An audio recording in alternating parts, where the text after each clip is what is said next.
I'm Troy Kirby with a quick look at the 2022 Washington State legislative session.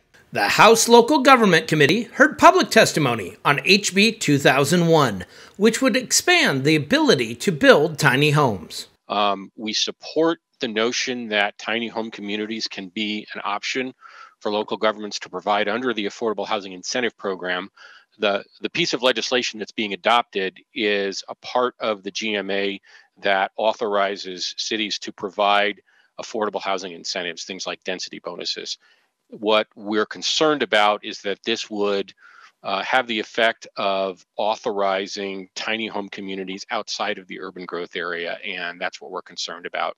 I like the explanation of adding county instead of just city and township requirements.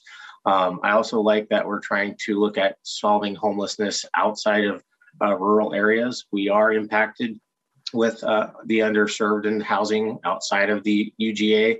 And there's not been a lot of focus on how we can help those people as well. There's always a limit of, well, we need to move them, which is not very inclusive in my opinion.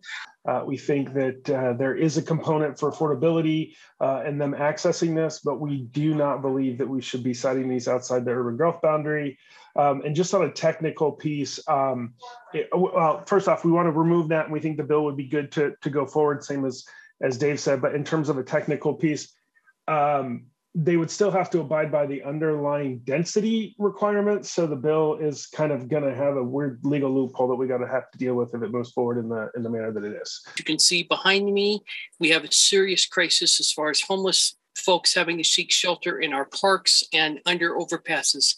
This is an inhumane situation. It's un-American and unpatriotic, and we need to do better. And this legislation will accelerate building housing, and it is just as important as ESHB 1782 and SHB 1981, and shame on your minister being against it.